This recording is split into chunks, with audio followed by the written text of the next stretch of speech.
Om Shri Saraswatyai Namaha. Om Shri Gurubhyo Namaha.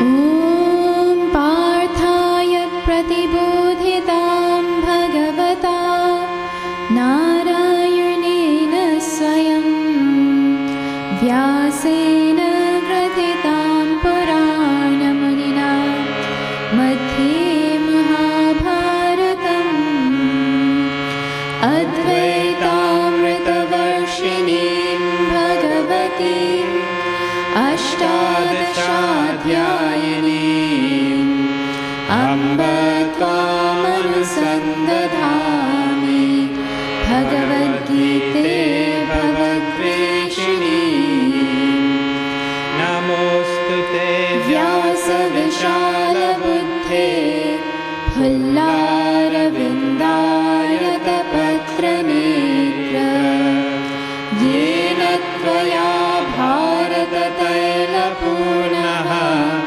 Prajvalito Jnanamaya Pradipaha Prapanna Parijataya Totra Vetraika Parnaye Jnanamudraya Krishnaya Gitamrita Duhe Namaha Sarvopanishado Gavo Dogdha Gopalanandanaha Partho Vatsa Sudhir Bhokta Dugdham Gitamritam Mahat Vasudeva Sutam Devam Kamsa Chanuramardanam Devaki Paramanandam Krishnam Vande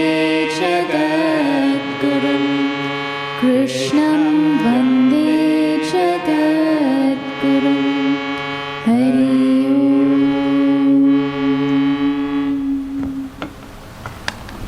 Hari Om, everybody, and a very warm welcome to all of you.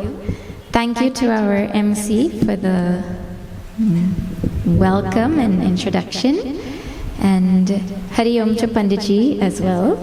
As our MC had mentioned, Chinmaya Mission has undertaken the Sankalpa, or the resolution, to complete the entire Bhagavad Gita of 700 verses over 108 nights at 108 different mandirs. And we will be in Issaquah Coast for the next 13 or so days again. We've been here for just about a week. So where we have reached in Bhagavad Gita is we're coming to the end of chapter 12. There are 18 chapters in Bhagavad Gita, and so we're finishing just about 2/3 of Bhagavad Gita will be completed by today. So what all has happened in this Bhagavad Gita? Well, the Bhagavad Gita is a conversation between Arjuna, who is supposed to get up and fight for Dharma, and Lord Krishna, who is his charioteer and his dear friend. And at the key moment on the battlefield, Arjuna feels, I cannot fight. He starts to get scared at the thought of having to fight with his relatives and his guru who are on the other side. But because he has to fight for Dharma, it doesn't matter who his relatives are, because he's a warrior, he has to do his duty and he has to fight. So Bhagavan Shri Krishna takes it upon himself. He takes the opportunity now to transform Arjuna's thinking such that he will be able to get up and go and fight this battle that is in front of him. But that is Arjuna and Lord Krishna's problem. What does it have to do with us? That happened so many years ago, right? But in the commentary that we study, it is very clearly given that Bhagavan Shri Krishna used Arjuna as an instrument to give this knowledge to us. And just like Arjuna, we face countless situations in our life where we're supposed to get up and we're supposed to face what we have to do, but we feel incapable. We feel we cannot do it. Not because we don't have the skills and not because we haven't been trained enough, but somehow psychologically there's something that tells us you're not good enough for this, or you can't do this, or the challenge feels too big. And for that kind of mind, Bhagavan Sri Krishna says, you're thinking incorrectly. And here, Bhagavan Sri Krishna does not touch Arjuna or do a puja for him to remove the sorrow that he is having. Bhagavan Sri Krishna educates Arjuna. He teaches him how to understand this universe. Because when you understand the universe and the principles of this universe, let me back up. Actually, he doesn't just teach him that. He teaches him three things. He teaches him about what is called the jiva, himself. Arjuna, you don't know who you really are. Let me tell you. You know, you are invincible. You are infinite. You think that you are going to kill somebody or you could get killed. That is not possible. You are the self in this body, not this body. You are the jiva. So that is the focus of the first 6 chapters. The next 6 chapters focuses on Jagadishvara. Who is God? Or if, the next generation doesn't really like the word God, well, what is the cause of this universe? What is the source of intelligence in this universe? That is the subject of the next 6 chapters of the Bhagavad Gita. And finally, the last 6 chapters focuses on how this jiva that we are and Jagadishvara, who is Bhagavan, are actually one and the same. Fundamentally, there is no difference between us. So this is the overview of Bhagavad Gita, and we are in the second section where Bhagavan is focusing on describing who he is. And so we have seen over so many weeks now actually, Bhagavan has explained how he is this entire universe. He is the fundamental substratum that forms this whole universe, but he also is this entire universe. So Arjuna says, well, Bhagavan, is it better to think of you with form and worship you with form? Meaning think of you as Bhagavan Sri Krishna or this universe? Or is it better to sit and meditate on you as the self? Because you're talking about yourself in both ways. And Bhagavan's sentiment is, whichever one your mind can do more easily, you pick that one. The fact that you think about me is what is important. However you think about me, it doesn't matter. And in this short and sweet chapter 12, he gives Arjuna so many different practices by which one can come to God. He says, you keep your mind in me all the time. That is too hard for us. Okay, then you practice trying to keep your mind in me, he says. If that is also too hard, then when you're doing your actions, you dedicate them to Bhagavan. Bhagavan, I'm doing this for you. And eventually you come to see that it is not me who is doing, it is actually Bhagavan who is doing through me. And if that is also too hard, no problem. Then you at least give up insistence on the results coming in the way that you want them to come. So you do your action and you offer it to this universe, you offer it to Bhagavan, and however the results will come, you accept it the way we accept prasad when we come to the mandir. He says you do this much. And he says, when you develop this capacity to drop expectations and you give up this capacity to drop anxiety of any kind of expectation, immediately peace comes to our life. Tyagat shantihi anantaram. The moment we drop, peace comes to our mind. Then Bhagavan Sri Krishna entered into a wonderful section where he describes the qualities of a great devotee. A devotee who has really come to understand him fundamentally. Right? What are the qualities of such a devotee? Often when we hear the word bhakta, we hear the word devotee, we have in our mind a mental image of somebody who comes to the mandir with maybe mala, chandan, and sits in front and does havan, and they will not miss a day of Navaratri. Means different images will come associated with coming to the mandir and worshipping Bhagavan.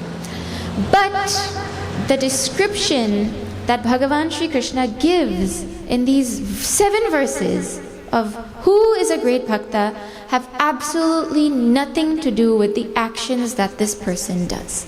The whole focus is on the attitude that they have and the values that they practice. So the qualities are actually values if you come to see this section. Now the interesting thing about values is that everybody knows values are valuable. In fact, that is why they're called values. Right? But, so every single person here will know honesty is an important value. Correct? But does everyone practice it? Have you ever thought about where you learned to not be honest? Did your parents ever teach you to practice dishonesty? I mean, maybe one time some neighbor came to look for you and your mother said, "Tell her I'm not home now," and then your mother goes and hides in the room. That once in a while kind of business is a different thing, but we are not taught at home to be dishonest and be unkind and to be cruel. Somehow, naturally, those things come to us. Like when I was studying in university, we studied an experiment where they had young children come into a room with an examiner, and the child had to guess what the stuffed toy was underneath a blanket. So the examiner would play a sound, and then the child has to guess what sound that is. So they play a sound like Elmo, and then everybody knows who Elmo is, so the child says, "Oh, that thing under the blanket is Elmo." Then they play a sound like Big Bird. Again, you know what Big Bird sounds like, so they say, "Oh, that is Big Bird." Then they played a sound that this child did not recognize. I don't know if they still have it, but long time ago, nowadays everybody just sends WhatsApp wishes. But back in the day, you used to give cards to people, and then you open it and some of them have a song. That birthday card has music. So they played that music. And this child is thinking, well, what is this? I don't know this toy. And at this moment, the examiner leaves the room and says, "Okay, I'm going to come back. You try and figure out what this thing is and don't peek. Don't look under the blanket." Well, most children looked under the blanket. But here's where it gets really interesting. When the examiner, it was Barney. You know that Barney is a dinosaur, Barney? That purple big dinosaur. When the examiner came back in, they asked, "Did you figure out what that toy is?" Well, the younger children, 2, 3, 4-year-olds, they said, "Yes, I figured it out, it's Barney." Okay? The 5 and 6-year-olds, having peeked, knowing it is Barney, they said, "I don't know what it is." Because they knew if they say they know, then they will get caught that they peeked. So they tell 2 lies now. "I didn't peek and I don't know what it is." Who taught them that? Where did they learn it? So somehow we know the value of honesty and kindness and all of these things, but we don't practice them. When we start to practice values and they become ours, that is when they become called virtues. A value is something we appreciate outside, and a virtue is something that we personally practice. So in our spiritual journey, actually, these values are essential. In anybody's pursuit of happiness, the imbibing of values so they become virtues in our life, it is absolutely essential. It is like, what it does for the mind is like, when you have to plant a seed, first you have to prepare the ground, you have to till the soil and remove the weeds and make sure it has enough fertilizer. I mean, in Guyana you don't need fertilizer because the soil is so nice, but most places you do. So you have to prepare that soil first before you can plant the seed. Well, to plant the seed of knowledge in our mind, It is values that prepare the mind to receive that seed so it can grow in the best way possible. Right? And the other thing that values do for us is it allows us to conserve a tremendous amount of energy. It requires a lot of energy to study what Bhagavan Sri Krishna is about to say in the next 6 chapters. Right? A lot of energy is required. But, so when you have values, it helps you to conserve energy. For example, somebody goes to a meeting and something happens at that meeting that they didn't like. Someone said something that upset them, or someone made a decision without consulting them, or something happened. And they come out of that meeting and they're like, I cannot believe this person did this. And the whole rest of the day now, their mind is disturbed. Has that happened to you in some way, shape, or form before? Something happens and the whole of your day is spoiled. Well, you imagine if you had the capacity that something like that happened, but you were able to let your mind not get so disturbed and you could go back to your life. How many hours of energy would you get back just by having the capacity to not let your mind be so disturbed by something unpleasant that is going to happen? Everyone's going to face those kinds of things. Does it not conserve energy? If somebody tells a lie, how much energy it takes for them to track, to cover up that lie. When you have values, you naturally save a tremendous amount of energy in your life. So those are 2 super benefits of bringing values into our life. The third is, we saw yesterday, Bhagavan says, a devotee who has these qualities that he's been listing, these values, that devotee is dear to me. You know, we often say, I love Bhagavan, I love Bhagavan. But the question is, who does Bhagavan love? Bhagavan loves somebody who has these qualities. He says, this devotee is dear to me. Now, actually, this kind of person with these qualities will be dear to everybody. So far we have seen, this person has hatred for no beings. They don't hate any being in this universe. They're friendly, not just BFFs, they're friendly with everybody. They're compassionate. They don't have a strong feeling of myness, and they don't have a strong ego, and they forgive easily. These are some qualities of a devotee. Do you not want people in your home who don't have hatred for each other, who are friendly with everybody, who are compassionate, who are forgiving, who don't have strong ego? At work also, that is what we want. In the community, in the mandir, everywhere, that is what we want. So this devotee is dear to Bhagavan, but he is also dear to every single other being in this universe as well. So that is what we are seeing. Now, I have a very big challenge of completing. Bhagavan lists 35 qualities. And if you were to study them properly, well, the rest of the yajna, the remaining 30 whatever days, could finish just studying these verses. Right? But we have to see them at a quick pace. So what we will see is a big picture of these values. Swami Chinmayananda, who is the guru of our Chinmaya mission, he describes very nicely that how Bhagavan Sri Krishna gives these verses is the way a painter paints a picture. You know, I'm not a painter, so I'm only going to tell what I have seen, right? They first make an outline, like a sketch of what they're going to paint. Then, in the next layer, they start to fill it in. With big strokes, they start to fill it in. Then, they start to add more fine details. And as they continue, they add more little details as they go along. In the same way, Bhagavan kind of paints a big picture, and then he refines it and adds details as he goes along. So far, and then what this gives us, these few verses will give us a picture of what a great devotee is in terms of their relationship with the world, so how they interact with people and things in this universe, their psychological life, what their mind is like. Because you can interact one way in the world and your mind can be a totally different thing. And finally, their intellectual understanding of the world and all beings in this world. This is what you get when you study this section. And these values are there for us to try to bring into our own life. Okay? So the first thing is in the verse that we had seen yesterday. This devotee, the picture that is painted is they understand that Bhagavan is everywhere and in me.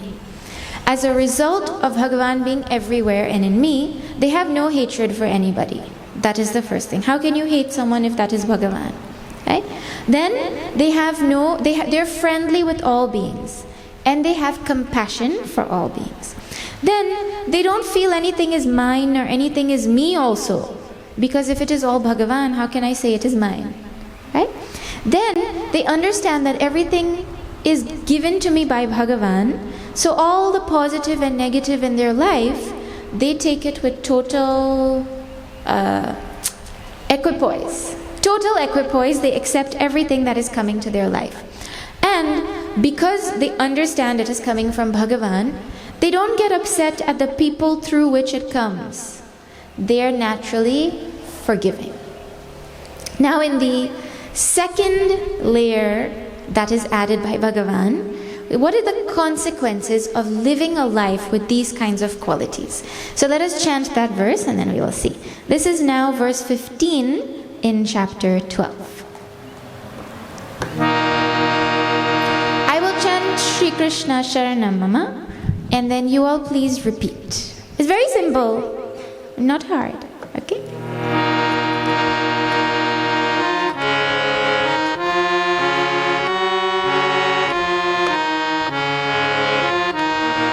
Shri Krishna Sharanam Mama, Shri Krishna Sharanam Mama, Shri Krishna Sharanam Mama, Shri Krishna Sharanam Mama, Shri Krishna Sharanam Mama, Shri Krishna Sharanam Mama, Shri Krishna Sharanam Mama, Shri Krishna Sharanam Mama, Yasmano dvijate lokah, lokano dvijate chayah.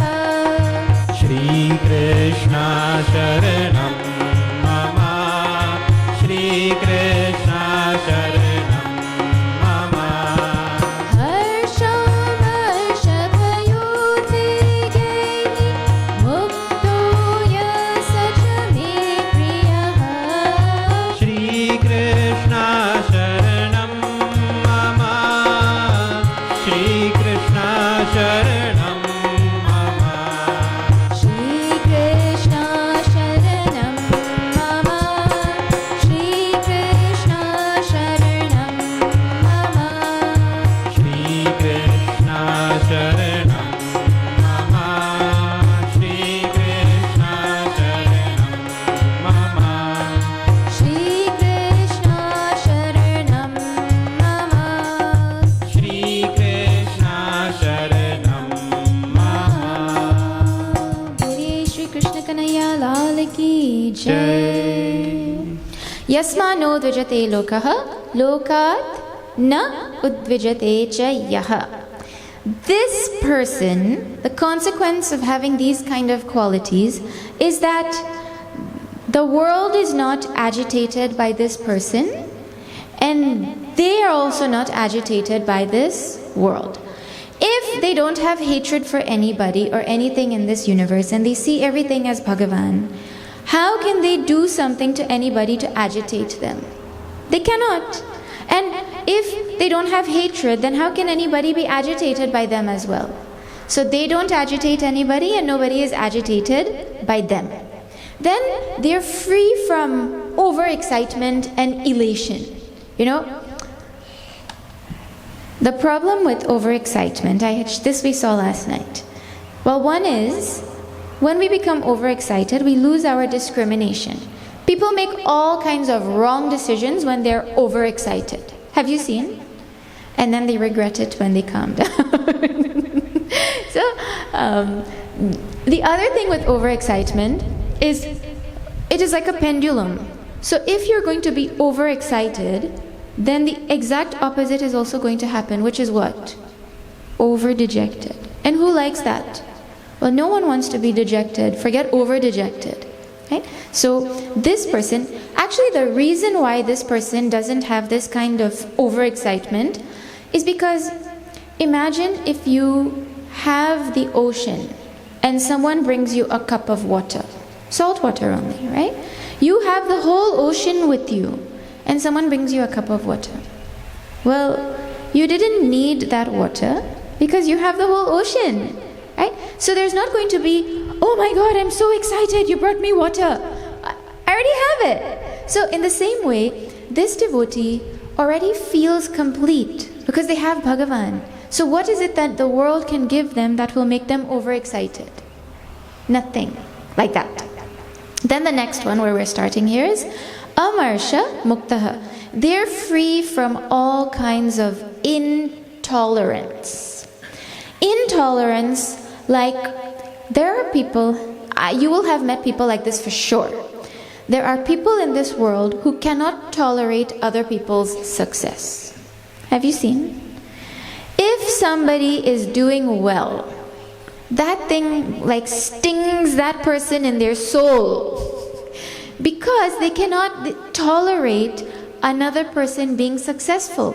So envy and jealousy are all consequences of not having this quality. Then there are people who are totally intolerant about other people's ideas, other people's thoughts, other people's religion also, right? Bhagavan is saying this person doesn't have that quality. That, you see, if they don't have hatred for anybody and they see everyone equally, then your success is like my success. So they feel happy when they see other people's success. They don't feel intolerant to other people's success. Then Bhaya Muktaha. They are free from fear of all kind. You know, one of the biggest fears that people have is the fear of walking the right path. I don't know if all of you have ever had this kind of experience, but I certainly have. When you are in university, what are you supposed to do? Study. Well, there are people who, when you tell them, I'm going to study, what? You're such a nerd. Come, let's go in line, let's go and gaff, and let's go and enjoy, and we'll study later. They make you feel bad for saying, I need to study. But what are you there for? To study, right? We have fear of doing the right thing a lot of times because of the company that is around us. But these people are fearless in doing the right thing. Prahlad is a perfect example. He knew that the right thing is not to worship Hiranyakashipu, the right thing is to worship Bhagavan Vishnu. So Hiranyakashipu can do whatever it is he wants. I will not give up the thing that I'm convinced about, which is right. And look how Bhagavan protected him as a result of that. Right? So absolutely no fear, given up all fear when it comes to doing what is right. When we do, you know, they describe in the Upanishads there are two paths. The path of Shreyas and the path of Preyas. The path of Preyas is the easy path. It is the pleasant path. And the path of Shreyas is the good path. And you know, when you reach a junction and you're not sure which one is right to do, which one is wrong, most often it is the hard decision that is the correct decision, right? And so these people have given up all fears in taking up the difficult decisions that are right in their life. Okay? They've also given up fear of any kind of insecurity. We are insecure about people leaving, about things changing, about financial insecurity, but they don't depend on the world. Who do they depend on? They depend on Bhagavan. So let the world change however it wants. I am not going to be insecure of what happens in the world. And then Udvegehi. Udvegehi means they're free from agitation. They're free from anxiety. There are some people, anything will make them anxious. You come 1 minute late from upstairs to downstairs, and it's like they're going to explode. What? You're late? They cannot handle any little thing becomes an anxiety very quickly in their life, right? It is explained that anxiety is what happens when we have a desire that is not fulfilled quickly enough. I have a desire and I want it to be fulfilled. And if it is not fulfilled in the time in which I want it to be fulfilled, it becomes anxiety, right? So now if this devotee has no desire looking for joy out in the world, then how will they have anxiety, right? They also understand that things will happen when they're supposed to happen, right? But other people feel, things are happening too slowly, I need to do something. And then in one of the movies recently, I can't remember what it's called, the one with the rabbit, and she goes to get some paperwork, and then there's the sloths who are doing the work there. What is that movie? Does anyone remember the name of that movie? There's sloths sitting there typing Zootopia. On the computer. Oh yes, Zootopia. They're sitting there and they're typing, and you know how sloths are, right? And now one sloth starts to tell a joke to another sloth. Well, you think it is finished, and then it is now starting. And this person's like, can you hurry up, right? So this person feels like the rest of the world is like sloths, and they're not doing things fast enough. But the person who understands the laws of karma and understands things will happen when they're supposed to happen, they are free from this kind of anxiety. If you want to find peace in your life, this is the quality to develop. The best example to see what it looks like with this quality is there's a story of a bunch of monkeys who decided that they're tired of going to go and steal bananas from other people's trees. So they said, we're going to plant our own banana tree now. So they put the seed down. I haven't seen a banana seed. Yeah? They put the seed down and they covered it with soil. Well, 5 minutes later, one monkey opened the soil to check if it is growing, and there was nothing. So the other monkey said, no, that's not enough time, and they covered it back. 10 minutes later, another monkey went to check, is something growing yet? And they all, no, it's not enough time, and they covered it back. Well, if you go and you keep checking, will that thing ever grow?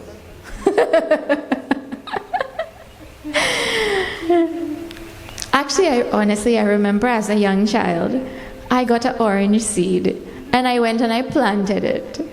And the next day, I went to check if it had grown, and I went to remove anxiety for things to come faster than they would take in life, right? Okay. Bhagavan says, Ya sacha me priyaha. This person is loved by me.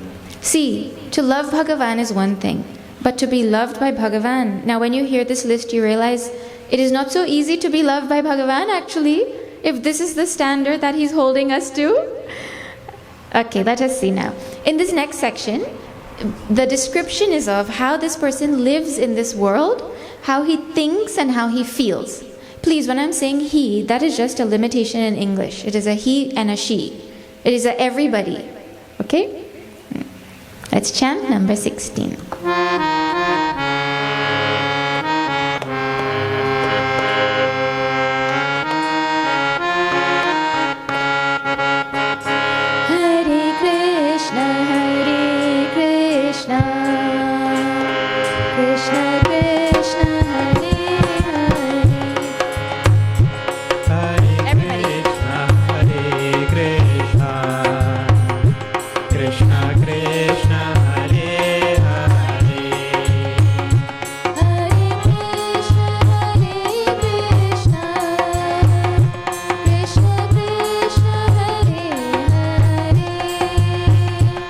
Hare Krishna,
Shri Krishna Kanhaiya Lal ki Jai. How does this person live, think, and feel as he lives in this world? Well, one is anapeksha. This person has no expectation or dependence on the world for their joy or for their security. And because of that, they can give freely. If they're not looking to see what I can get from the world, then what are they going to do? Sit and do nothing whole day? No, they're thinking, how can I give? What can I give? What can I give? Like that, right? And because they're not looking to take, nobody needs to be insecure of them. If, I had given this example a couple of days ago, I think. If a pharmaceutical company comes to you to try to sell you some vitamins and tells you, you take this and it will make you strong and healthy, well, you're going to look with suspicion. Do I really need this? What have you put in it that you're not telling me? How much money are you going to get from me as a result of this? Those kinds of thoughts, because they want something. But if the Aji down the road tells you, come beta, you mix these 2 or 3 things from your garden and you drink it every day and you'll be super healthy, you're not going to suspect that. You very happily take that advice. So when she doesn't want anything from you, right? Now when somebody wants something from you, you're suspicious. But if they don't want anything from you and they only want to give selflessly, then there's no fear of that person also. Because they don't have any expectations in this world, therefore they don't have disappointments also. Gurudev Swami Chinmayananda used to say, disappointments come to those who make appointments with the future. If you have made an appointment with the future, well, you are going to be disappointed. This is what he says. Right? Okay, now Shuchi. Shuchi is the next quality. Shuchi means clean, pure.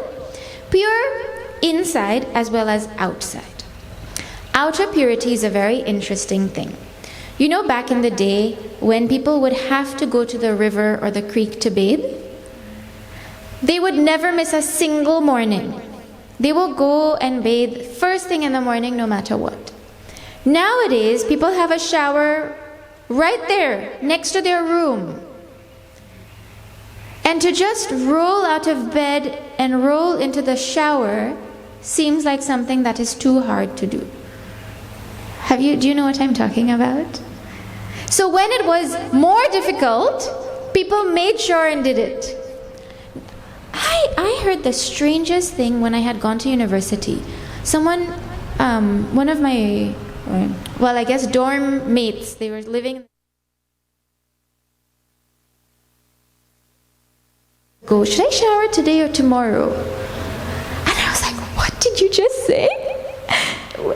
The concept of, and even, teenagers make plans like, I'm going to shower at night so that I can sleep for 10 extra minutes in the morning before I go to school. Well, that is not how our tradition teaches us. Purity outside is something that we're supposed to have, and the lack of purity comes as a result of laziness only. What else will it be? Laziness only, right? The other thing is that inner purity is important, right? What is inner purity? Here's the test for if someone has inner purity. How would you feel if people could hear your thoughts when you see them, when you talk to them, and when you're not with them? You know how they have the imaginary bubbles? So people could see the imaginary bubbles, or they could hear your voice. What you're actually saying in your head. Would you say, I don't mind? Let people hear every single thought of mine. No. Because our thoughts may not match our words all the time, and they may not be things we're proud of also. Inner purity means whatever thoughts I have, I don't mind if the whole world hears it also. Because I have nothing to hide. My thoughts are in line with Dharma. And inner purity means I may be doing good actions out in the world, but I must have a pure motive as well. So I'm not doing dana, like giving donations as a result of wanting to get recognition in this world. I'm giving it out of gratitude. Completely different. No one on the outside will know what is actually in your mind. But when Bhagavan says this person has this quality called shuchi, they're shuchi, that means they have this inner purity where their intentions and their motives are also pure. Okay. Now, if you want purity of mind, we have to start with purity of our surroundings. That is the secret. The next quality is daksha. This person is skilled. Skilled means they have the capacity to judge a situation very quickly and correctly, and they know the right thing that needs to be done, and they are able to figure out the most efficient way to get that thing done. That is called daksha, skilled. So they don't waste time, and nobody can take advantage of them as a result of that also. Now you think, what is it that makes us inefficient in what we do? It is the fact that our mind is not present in the moment. Where is our mind? It is worrying about the future. It is guilty about the past. It is thinking about what people are going to think of us as we say and do certain things. So our mind is actually not in the present. So if your mind is not in the present, then you won't be able to see what actually needs to be done and the best way to do it. Because of this, because this person doesn't have worries of the future and guilt of the past and anxieties in the present, they're able to be very skilled in the moment in which they are in. Daksha. Then, udasina. Udasina is sometimes translated as indifferent. But this is not the kind of indifferent that teenagers have. You know, they come home from school and you ask them, how was school? What did you do today? They shrug their shoulders like, nothing, don't ask me, everything's, it's okay. It was not like that. That is not the udasina that is being spoken about here. What is being spoken about here is the capacity to be neutral without any bias. You know, when you're playing a cricket match, you want the umpire to be unbiased. You want him to be neutral. That is udasina, who can see both sides fairly. Right? This person is udasina because they have no bias to either side. They judge the situation as it is in the world. In the game of life, do you not want people around you who are judging without bias? If everyone had umpires in their life, everyone's life would be awesome. The other meaning of this is udasina is like a person is sitting above, meaning they're rising above their littleness. You know, so little things don't bother them. And as we grow, things bother us less and less. Different things bother us differently. I'll give you an example. One mom came to me and said to me that her 5-year-old daughter came home from school, this was in Canada, came home from school crying. And she said, I never want to take dal and rice to school again. And the mom said, why? She asked the daughter. The mom's telling me this story. And the mom's tearing up as she's telling me. She said, because my friend said my food smells like pee. Now, you tell me, if a cool teenager heard that, someone telling him your food smells like pee, what would he say? You want some? That thing is not going to bother him the way it bothers a young child. Means they have grown up enough to know that what you're saying is absolutely ridiculous. Right? In the exact same way, someone who's udasina is able to rise above the littleness and pettiness that is there all around them and see things for what they really are.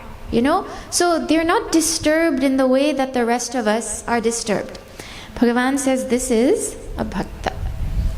Then, gata vyataha. They are free from all sorrow because they know we have no control over our experiences. They know that whatever is coming to my life is as a result of my own karma. So I cannot crib and complain because I invited it for myself. I ordered it. In fact, this was my order. You know, please Bhagavan, 5 days of back pain, 3 days of stomach pain. Honest, we have put in that order already when we did actions that we did in the past as we did them. So we're just getting our own, the waiter is bringing, our own order to us. The other thing is, they don't just see these things coming like, oh God, I just have to deal with this pain. They understand two things. One is, whatever is coming is for my own spiritual growth. It's for my benefit. Not that, okay, it is my karma, I have to deal with it, but it is coming for my benefit. Because if you're trying to sharpen a knife, has anyone ever been successful sharpening a knife on a smooth surface? The only way that knife is going to be sharpened is if there's a rough surface. In the same way, our personality can only be sharpened if there's roughness on which the personality gets to be sharpened. Have you grown more through sorrow or joy in your life?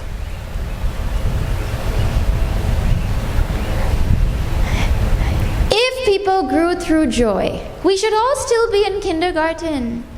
Because who wants to go through the sorrow of grade 1 when you're just enjoying kindergarten? Who wants to go through the sorrow of grade 2? You have to learn 10 times 15 instead of just doing 1 plus 1? What? That sounds too hard. Stay in kindergarten and enjoy. Nobody grows through joy. In fact, Kunti Ma, who is Arjuna's mother, she asks Bhagavan Shri Krishna, before Bhagavan Shri Krishna departs from this world, means he drops this avatar, he asks everybody what they want. And Kunti Ma says, Krishna, I want you to always give me sorrow in my life. Because it is only when there is sorrow that we remember you. So, this person understands that the sorrow that is coming, what is being called sorrow, is really for my own benefit. And the way we can practice this is to stop asking, why me? Things come to our life and we say, why me? We just stop that altogether because we understand it's my karma and it's for my own benefit, because Bhagavan is not just, he is also compassionate. He's both at the same time. Okay. Then, Sarva Arambha Parityagi. This person has given up all Arambha. Arambha means any action that I undertake with the hope of feeling complete, happy, or enjoying something out in the world. So I start an action to get something for myself from that action. That is called Arambha. So they've given up all Arambha because, one, they're not doing for themselves. You can say they're doing for Bhagavan, or they understand that they're just an instrument through which Bhagavan is doing. Now, these qualities that Bhagavan is describing, you have to think. It is not to look around and say, this person, they don't have it. This person, maybe they have 50% of this one.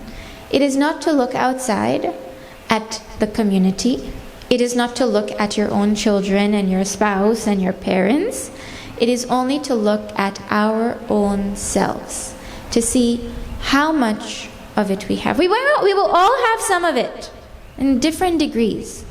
The whole challenge here is to try to increase that gradually and become more and more dear to Bhagavan. Okay? So this is how this person lives in this world. Now, see how they're able to accept things in the world. That is what the next section is about. Verse number 17.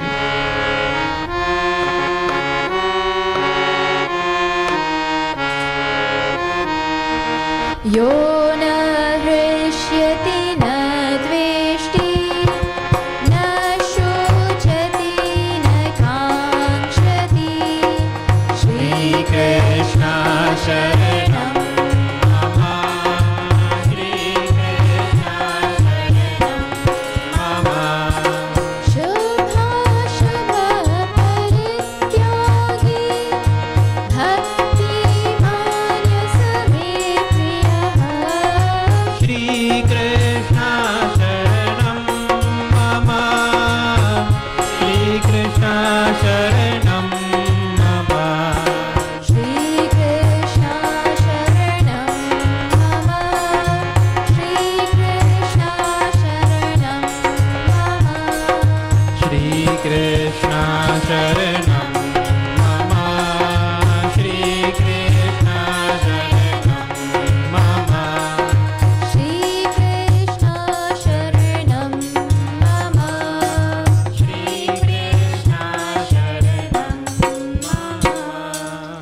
Krishna Kanhaiya Lal Ki Jai. You know, if you are living your normal routine day to day and somebody brings you coffee and that coffee is too strong and not enough milk and not enough sugar, well, you will say, what kind of coffee have you made? Go and fix it or something. You'll complain about that coffee, you know? But if you were on vacation and you had gone to Suriname, right? You maybe drive down or take the ferry and you reach Suriname. And you go and you get coffee over there. And that coffee does not taste nice. Are you going to complain? You know what you'll say? Man, these Suriname people, they don't know how to make coffee or what? And you'll laugh about it. Why? Because the whole mood in which you are in is different. When you are living your day-to-day life and you meet traffic on the road, you grumble.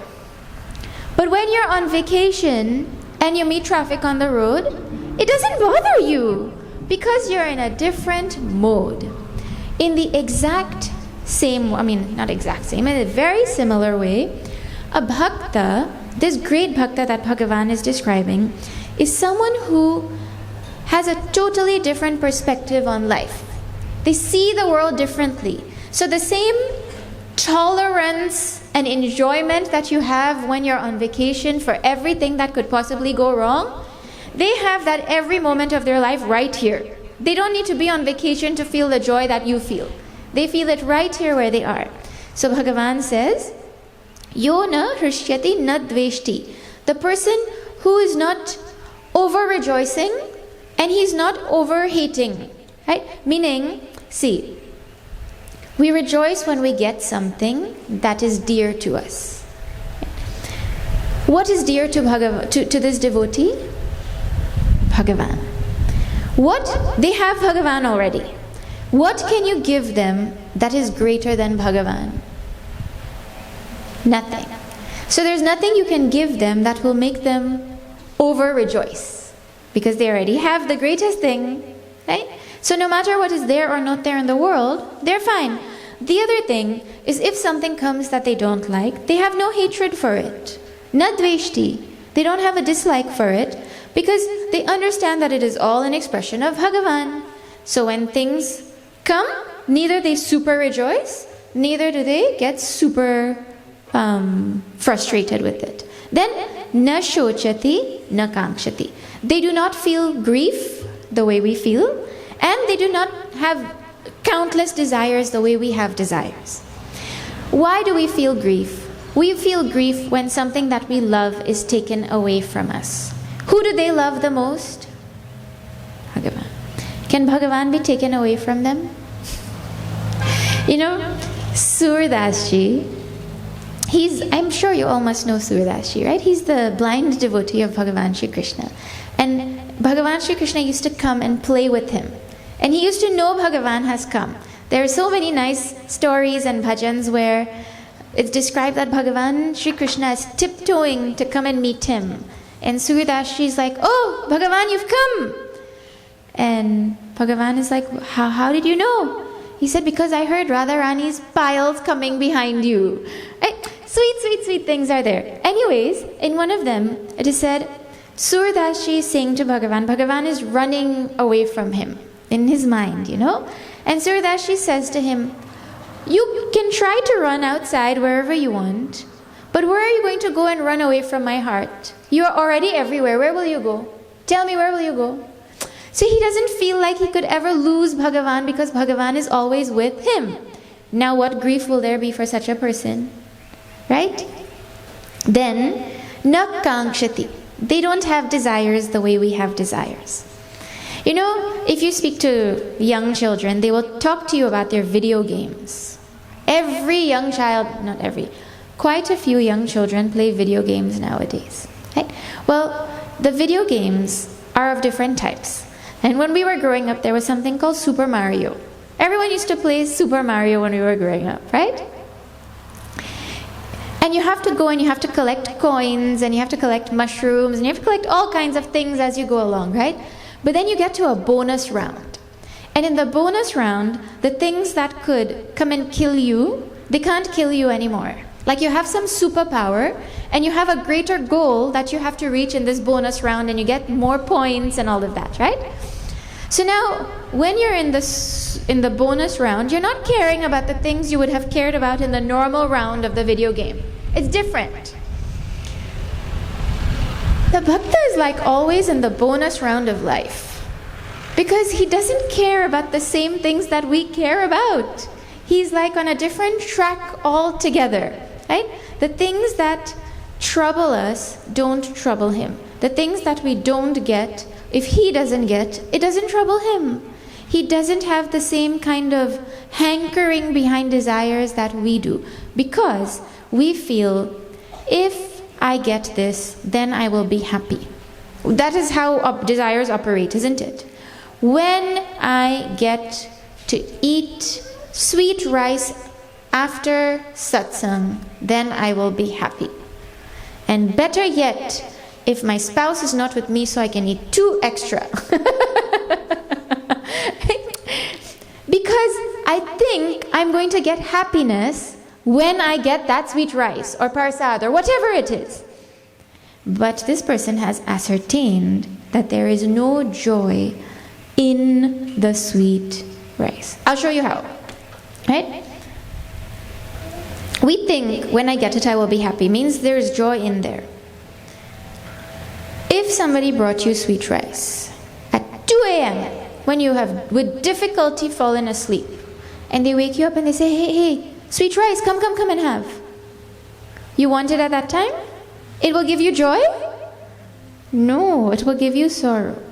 Then, if you have an allergy to milk, and someone brings you sweet rice and says, here, have a cup of joy, that thing will make you sick. So if sweet rice has happiness in it, it should give you happiness at 2 in the morning. It should give the person who's allergic happiness. And the more you have, the happier you should be. Correct or wrong? Like it should work in units. If someone forces you to eat 10 sweet rice, you'll be 10 times as happy? You will be the opposite of happy. So they understand very clearly that how we think, when I get this I will be happy, when I get this I will be happy, they understand that is not what is going to make you happy. So they don't have the same hankering after desires that we do. Then Shubha Ashubha Parityagi, they have renounced all seeking of auspiciousness and inauspiciousness. Meaning what? You know, auspicious things are things that bring joy to our life, and inauspicious things are things that bring sorrow to our life. There was a king who had a wonderful minister, like the best minister a person could ask for. He just had one quality that really used to irritate the king. That was, anytime anything happened, this minister used to say, this also must have something good in it. No matter what, this also must have something good in it. So when something bad happens, that is not the time you want to hear somebody saying, this also must have something good in it.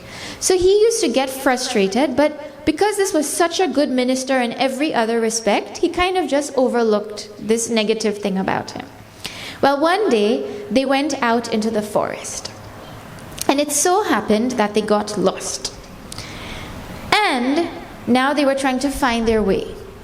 And so, in the process of trying to find their way, the king had gotten down from the chariot, and there was a tree that had fallen, and he took out his sword and he was trying to cut down that tree to remove it. And in the process, he cut his little finger off.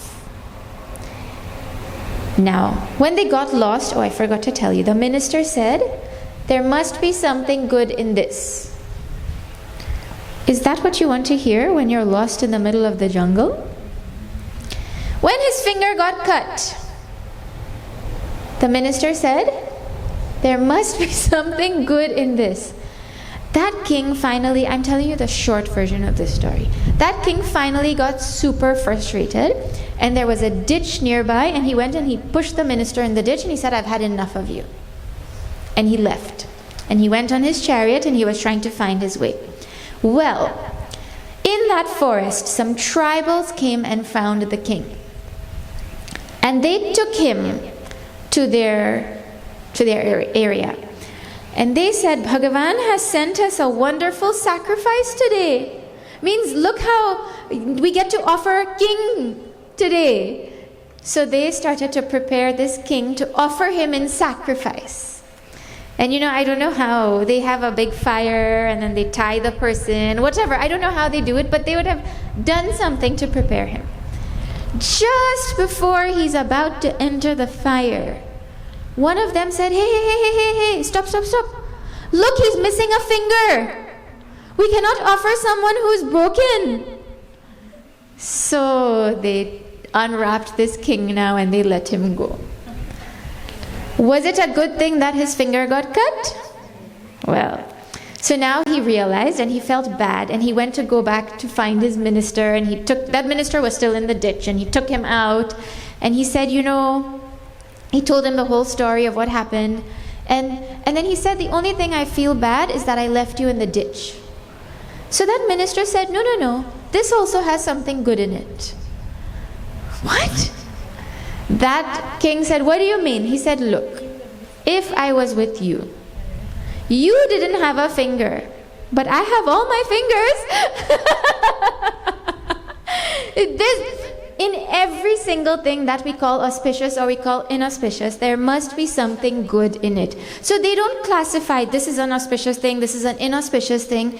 They see all things as there's something good in what has come to me. Right? Is this not a better way of looking at life? If anything comes from Bhagavan, it must be good for me. Like that they think, right? So now someone will say, what? But this bhakta, it sounds like he's cold-hearted. He has no feelings. He doesn't get excited. He doesn't get depressed. He doesn't see things as auspicious. What is wrong with him? Well, the way it is explained is, if you are having a dream, and in your dream, your friend gets lost, and you're looking for your friend frantically in that dream. When you wake up, are you going to continue looking for your friend? Yes or no? No, because it's a dream. But now someone says, no, but that's so cold-hearted of you. You didn't find your friend yet? It means they haven't understood that a dream operates in a different realm than the waking world, right?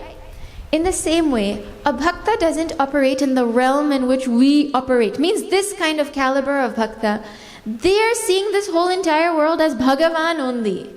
So they don't see the world the way we see it, and they don't see people the way we see people, like that, right?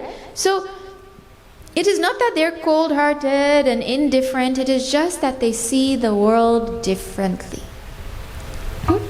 Now, Bhagavan is going to paint an even more intricate detail about this. Now you look closer. What happens to them when people are mean to them? This is how they act with people. But what about when someone insults them and is rude and mean to them? Let's talk about that. So now let us see what Bhagavan has to say. We'll chant 18 and 19.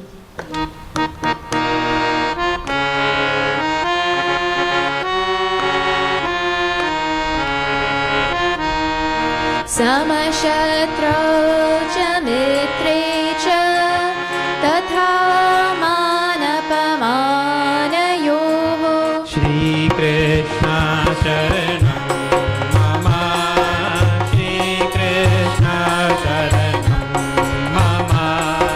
Shitoshna sukha dukkheshu samasanga vivarjitaha. Shri Krishna Sharanam Mama, Shri Krishna Sharanam Mama.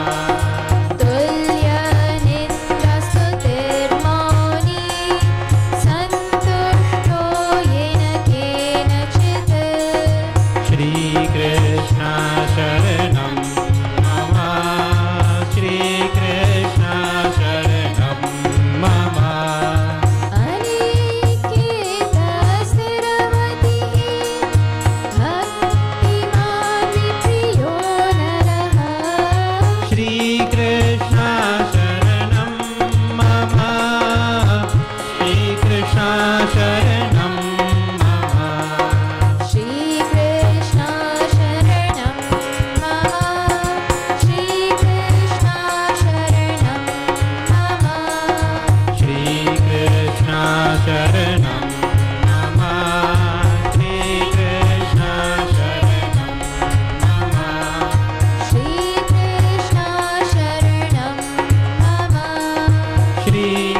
Shri Krishna Kanhaiya Lal Ki Jai. This person is sama. They're balanced, equipoised, equal when they meet with or in their interactions with Shatru and Mitra, with enemies and friends. But Bhagavan, you just said that they have no hatred for anybody. How do they have enemies? Means people who consider them enemies. Like Bhagavan, Rama never considered Ravana as his enemy. But Ravana considered Bhagavan Sri Ram as his enemy. So there will be people who consider this Bhakta as an enemy, but they, in their mind, is not an enemy. It's the other way, right? Then some people will say, this is my best friend. But they're friendly to everybody, not just one person. So, Sama Shatrau Cha Mitre Cha. Those who consider him friends and those who consider him enemies, they have a balanced mind in the midst of both. Right? Then, Tatha Mana Apamana Yoha. Even when they get honor and when they get dishonor, they remain balanced. When someone honors you, you like it. And when someone dishonors you, you don't like it. Right? Well, this is not from his point of view also. This is what others determine and call as honor and dishonor. See, one time, I'm forgetting which Mahatma this was, he had just taken a bath in the Ganga. And he had come out and he was walking back to his kutiya, to his hut. And someone wanted to see how really is he a Mahatma or what.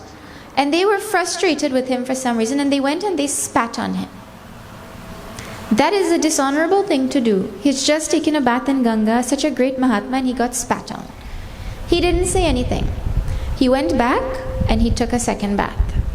And he came back. This man spit on him again. Again he went back. This went on 108 times. At the end of the 108 times, this person fell at his feet and he said, I am so sorry. You know, I didn't realize what a folly I was doing. And he looked at him and he said, you know what? It is because of you that today I got to take 108 dips in the Ganga. Who thinks like that? True story. Right? In honor and dishonor, their mind is totally balanced. They're not disturbed in what others call honor or what others call dishonor. Then Shitoshna, in whether it is very cold or whether it is very hot, they're not bothered. They're not, you know, I mean in Guyana this is not such a problem, but in North America, if you do not talk about the weather, something is wrong with you. Every conversation starts with, so how's the weather where you are? Everybody is wondering, is it too cold? Is it too hot? Then in the summer they're complaining, is it too short? Right? So he's saying this person, basically it means that they're not disturbed by the physical pairs of opposites. Let it be cold, let it be hot, it doesn't matter. As it is supposed to be. I am okay as it is. And then in Sukha and Dukkha, Sama, balanced whether in joy or sorrow, means their mind does not get disturbed. When Bhagavan Sri Rama found out that he had to go to the forest, you know what his response was? He said, oh, you know, I will get to fulfill the words of my parents, and Bharatji will get to be king, and I will get to have satsang with Mahatmas in the forest. He just found out that instead of being crowned king, he's being banished to the forest. And what is he thinking about? How wonderful that will be. But at the same time, he says the only sad thing is that my father is going to really miss me. So he has the capacity to see both sides in a situation which is so terrible for somebody actually. So totally balanced in mind. And Sangha Vivarjitaha, they're free from all kinds of attachments. We have attachment to like every single thing in this world. If somebody doesn't have the right pillow, they cannot sleep properly. They're attached to their pillow. If somebody doesn't have the right background music, they cannot study properly. Attached to the sound when they're studying. If somebody doesn't have the right pencil, they cannot write properly. Have you met people like that? Our attachments are becoming more and more about more and more things. They don't have any problem like this. Then they're tulya, they're balanced, equal in ninda and stuti, meaning in honor and dishonor. No, we saw honor and dishonor already. This is tulya. Ninda and stuti is in praise and insult, meaning with words. Someone verbally insults them or someone verbally praises them, their mind doesn't act the same way that our mind acts. They're not disturbed if someone insults them. In fact, they say, if you are being criticized heavily, it means you are doing good work. Because people in this world, they don't like to see that. They'll find ways to criticize you, right? But this person is not affected like us in praise and in insult. Moni. Moni means they have discipline of speech. They don't talk unnecessarily. In fact, they only speak when it is absolutely necessary. We like to speak so people know how great we are and how smart we are and all of those things, right? But they don't have any need for that. They will only speak if somehow their speaking will help other people to develop more love for Bhagavan, and if those people want to hear him. If they don't want to hear, he wouldn't even bother at that time, right? So they're moni. They have the capacity to control their speech. Then, santushto yena kenachit. They are content with whatever it is that they get. Meaning physical things in life. Whether they have a blanket when it's cold or the fan when it is hot, whether they have the right shoes for the mud, it doesn't matter to them. Their life is not measured in quality by how much or what they have.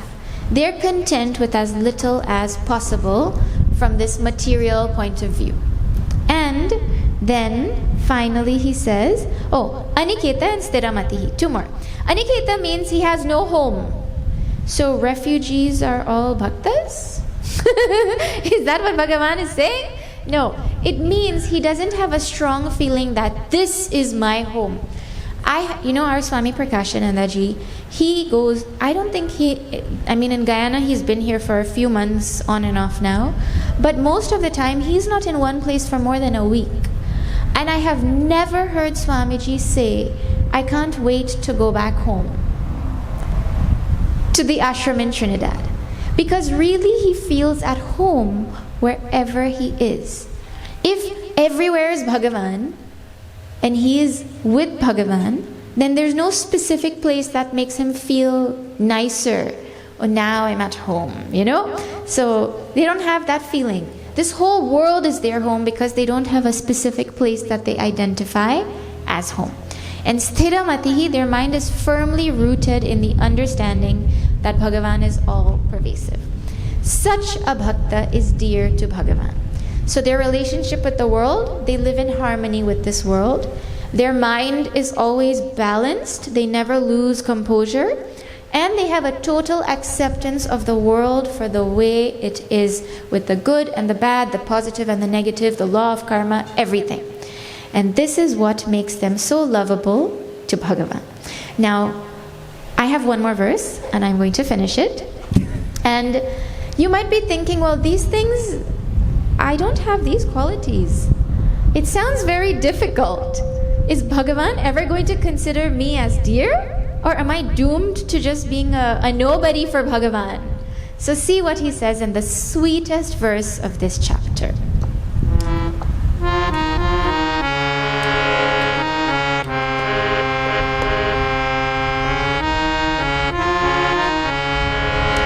Yetu dharmyamritam medam yathoktam paryupasate. Hare Krishna, Krishna Krishna, Hare Hare. Shraddhana matparamaha bhaktasthiti me priyaha. Hare Krishna, Krishna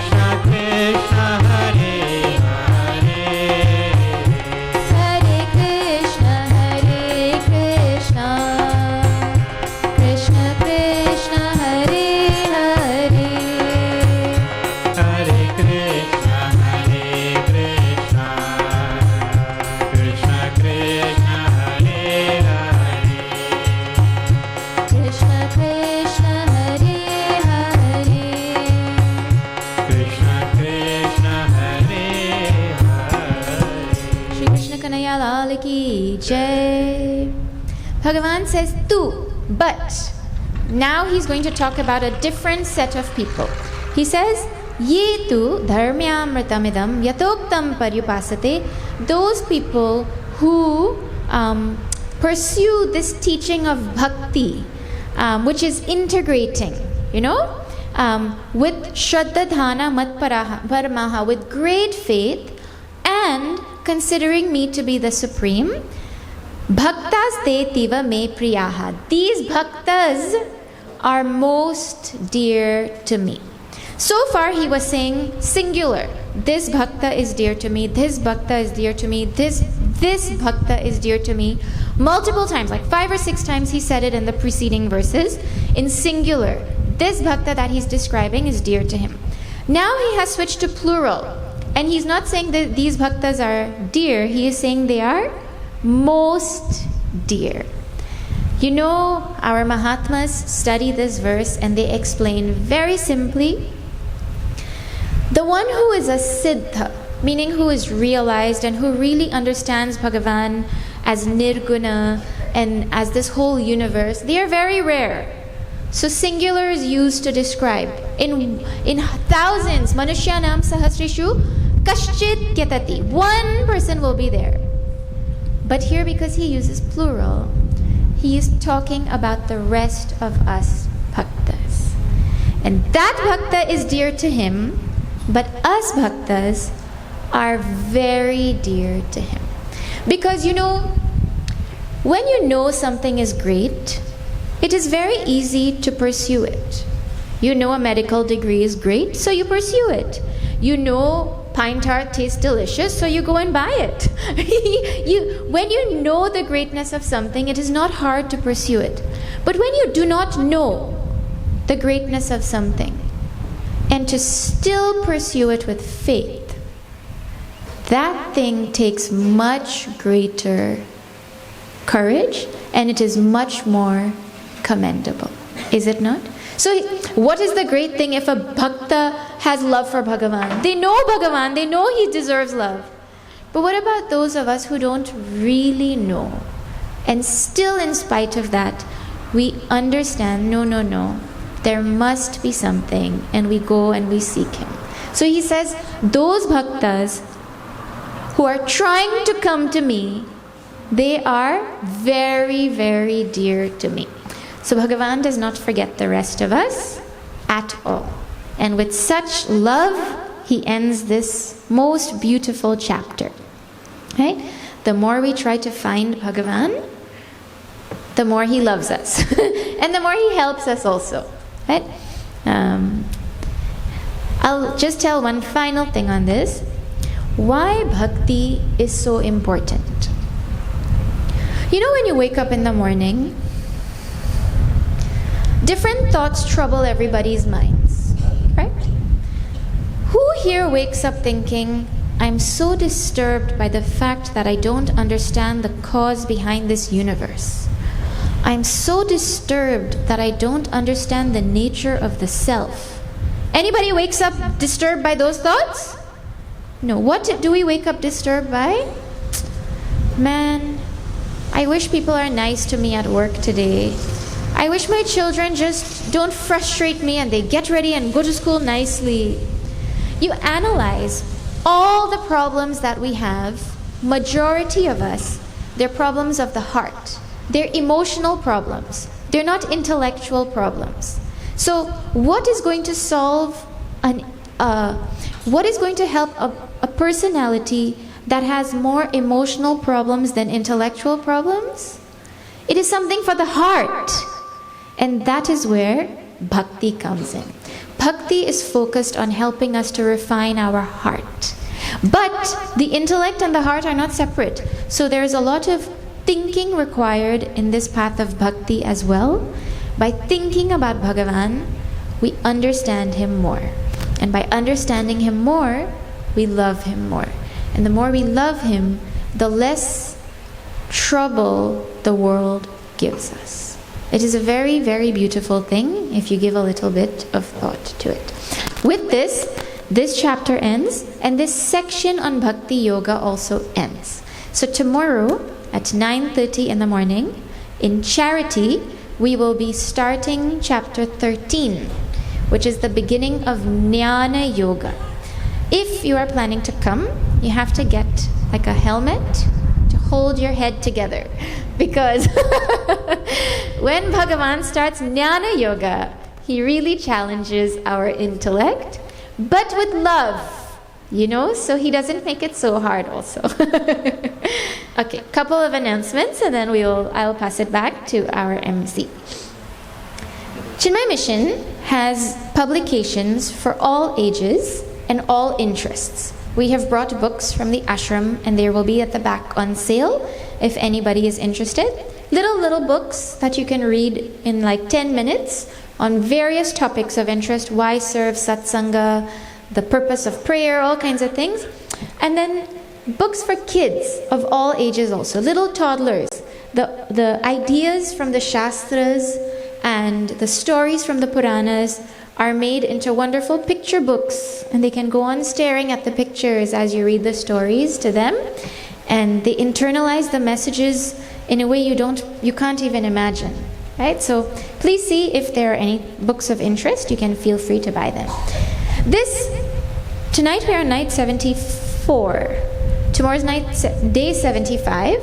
The final night of this 108 nights will be in Georgetown at the Gandhi Youth Cricket Ground on May 3rd at 5 p.m. You're all invited, and it will be really wonderful if many of you are able to come. I know it's a long distance from here to Georgetown, but we'll be finishing by 6:30, and then you'll have dinner and you can come back, or you can stay with family on that side, or you can come and stay at the ashram. We'll squish and squeeze and make space for everybody, and then you can come back the next day. And it will be so nice to celebrate this momentous occasion together. So if you're able to, please give thought and join us on May 3rd. Last announcement. Chinmay Mission is a teaching organization. And one of the things that Chinmay Mission is specialized in is the training of teachers and the teaching of Sanatana Dharma in a traditional Gurukul style. So you go to the ashram and you live for 2 years with a guru, and from 5:30 in the morning to 8 p.m. at night, you study every single day with no interruptions, Vedic chanting, meditation, Ramayana, Bhagavad Gita, Upanishads, all the introductory texts, Sanskrit. And in those 2 years, your whole vision of life changes, and your whole understanding of your own self also changes. It is a most wonderful 2 years, and after those 2 years, because of the clarity of understanding of Sanatana Dharma that you get, now Chinmay Mission posts people to go and teach out in different countries and different cities, so that others can also benefit from a clear understanding of this wonderful Sanatana Dharma that is all of our heritage, right? If you know anyone who's interested in this kind of thing, they have to be under 30, they have to have a university degree, and they have to be unmarried, and then they can apply. And if they get in, well, everything will be taken care of for them for those 2 years.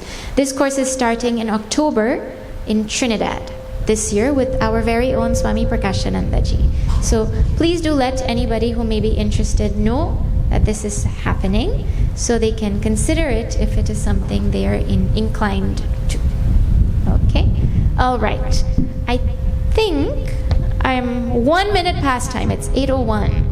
So actually maybe 4 minutes past time, because 3 minutes of Aarti still pending. Sorry for that delay. Chinmay Mission is known for starting exactly on time and ending exactly on time. So yes, I'll pass it back to our MC now.